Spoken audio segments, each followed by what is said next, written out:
We are with Michele E. Northwood. Hi, Michele, how are you? Hi, I'm fine, thank you, and thank you for inviting me.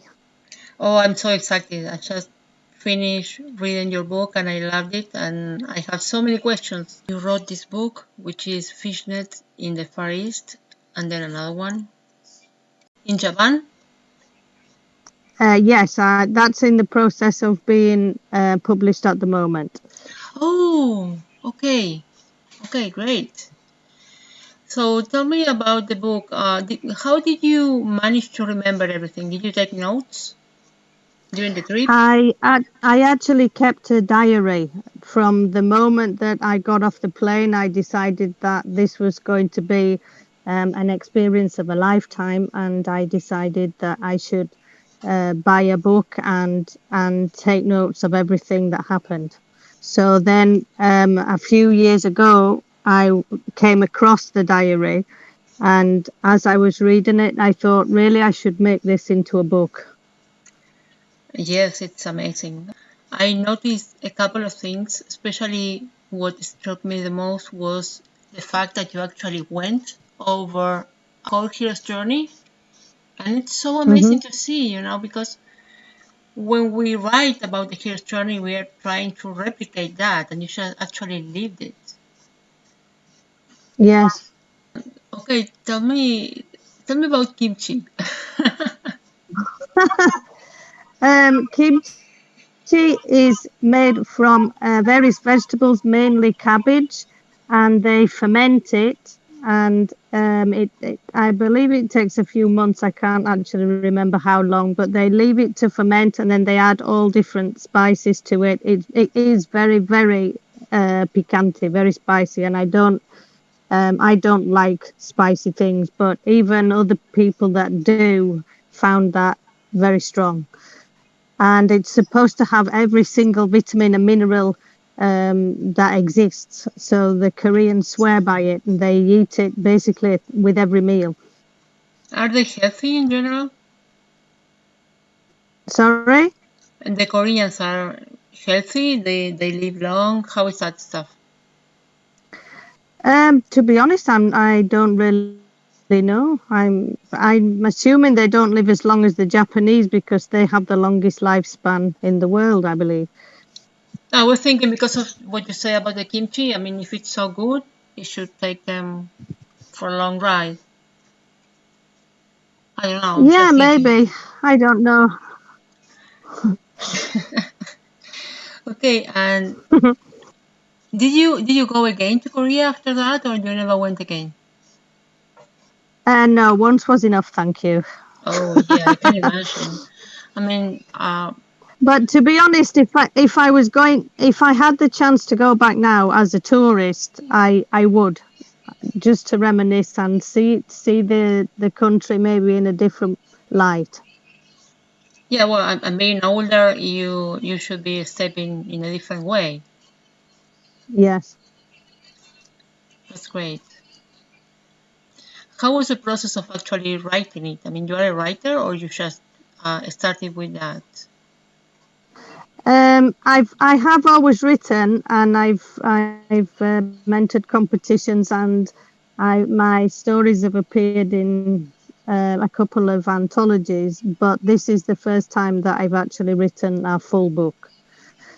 So it did take me a long time, but also I think that's because I'm never 100% happy with what I write. So every time I read it, I want to tweak it and add little bits. And I feel like I when I wrote the first draft, I felt almost like the whole writing process for me is like building, creating a body. I feel like when I write the first draft, it's like putting the skeleton down, and then after that I need to read it again and add the muscles and the sinews and the skin until it's like totally formed. Do you know what I mean? Yeah, Until perfectly. I'm sort of Yeah, that's the way I yeah, write until I'm too. sort of more or less happy with it. Yeah. Yes, it's I do the So it same. does take me a long time. Yeah, it takes Yeah. time, but the final product, I think it's more rounded, isn't it? Yes. Yeah. And you have very, very good substance, so it's worth to make a good product out of it. Thank you. Yeah.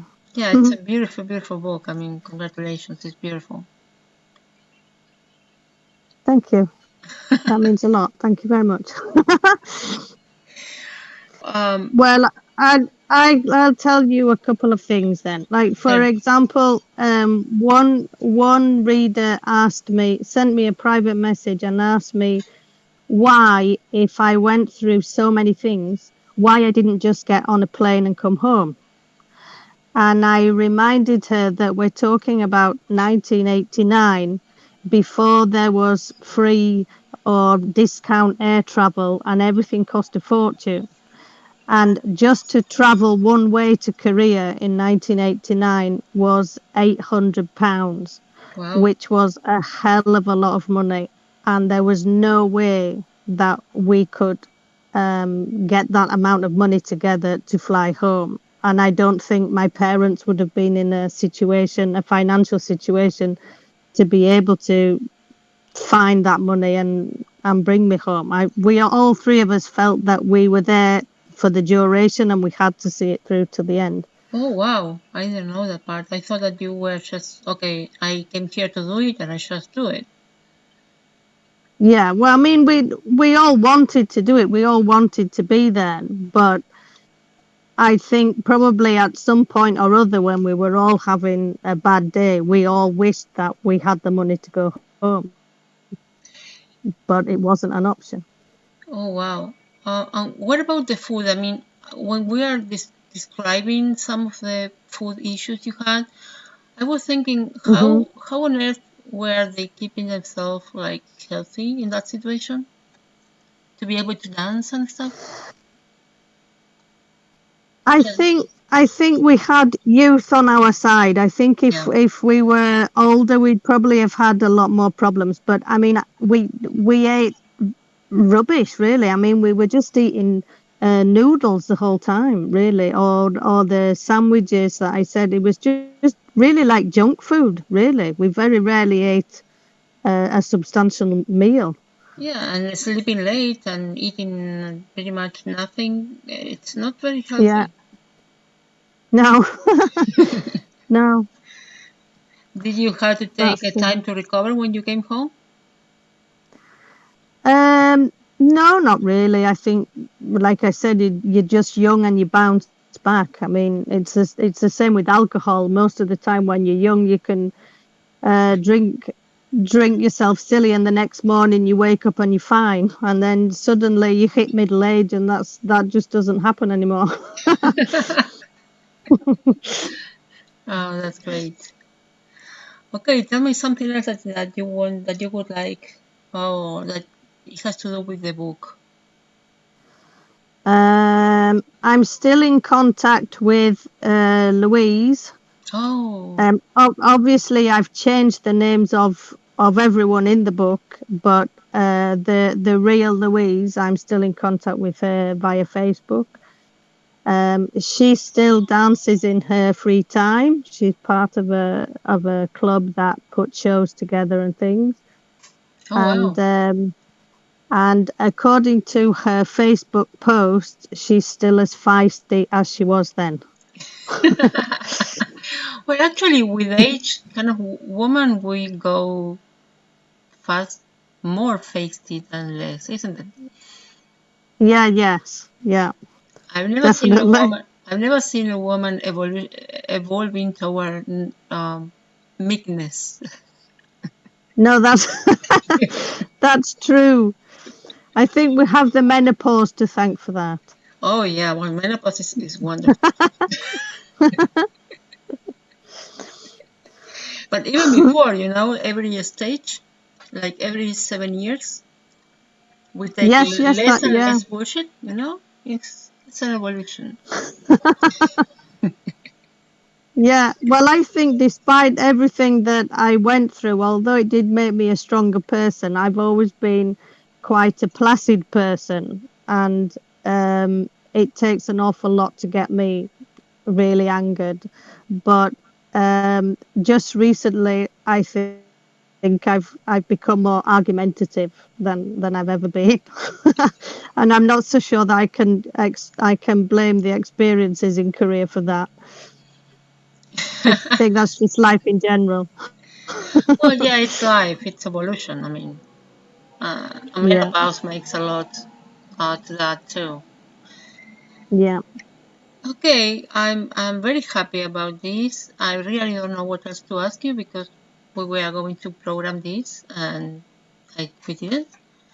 So, oh, I wish I had more stuff to ask you, but this is all I can ask you for now. And I'm very, very thankful that you agreed to talk to me and have this recorded. I don't know. I think it's great information for the reader to know all the authenticity of the stuff and what happened later and how's the voice of the author that wrote it. I think it's great. Yeah. Well, my second book that's in Japan is as interesting, I would say, as the Korean one. Probably the Korean one is more shocking, but the second one was also an experience because we were um, staying in a small village on the island of Hokkaido, and just up the street from us there was a tribe of Japanese Indians, Oh wow! and they actually lived in teepees and wigwams and everything. It was bizarre walking up there the first time and turning the corner and finding this Indian reservation. And um, there's several other things in the book like related to that, and related to also doing a Ouija board that was very bizarre and things came true. Oh wow! So I'm hoping that people will find that as interesting as the first one. It sounds magical. It was um, very different, very original, and I enjoyed being in Japan much more than Korea, only because things were slightly more stable, Yeah, you know. But one thing I noticed from the Korean book, I don't want to give any spoilers, but it's like the cultural shock was really a shock. I mean, yes, I think because I mean I'd worked before, but never abroad, and I mean although I'd been like to Spain on holiday or Italy, going to the Far East was a huge difference. maybe That's true. the places you went to work with, do you think those kind of places are of the same level of aggressivity all over the world? That it's a matter of development of the culture. It's not the culture per se, but the, not the class, but the group of people that go to a place or another. You know what I mean? Yeah. I think I agree with you. I think in every country there's places like that. Probably we don't like to think that there are, but I think they are because we're all humans at the end of the day, and you're always going to find people that like certain things. Yeah, because I mean, when you deal with people who were like in higher classes or more developed, they were nice. They didn't have all the aggressivity that the other people. I think the other people. It's not a matter of I don't know social class or money, but the preferences, like the places they go and what they do. Do you know what I mean? I'm just going too much ahead. Yes. No, I agree with you, and I also think that education, your level of education, Yeah. also changes you as a person, as does travel. I think Oh yes. because I Yes. think you have a wider outlook on the world when you've travelled than if you haven't. Yes, That's just my definitely. opinion. Yes, definitely. I live that myself. Yeah. Yeah, Okay, so this is so awesome. Thank you so much. you're welcome. Thank you. Go and get Michelle's book, both of them. They are wonderful. I love them. And there's my review of them. No, not of the second one, just the first one. And I'm going to put links, all the links I can toward your page and whatever we can find so people can find you, okay? Okay, that's excellent. Thank you very much, Sandra. Okay, awesome. Okay, see you around. Okay. Okay, Bye bye. bye.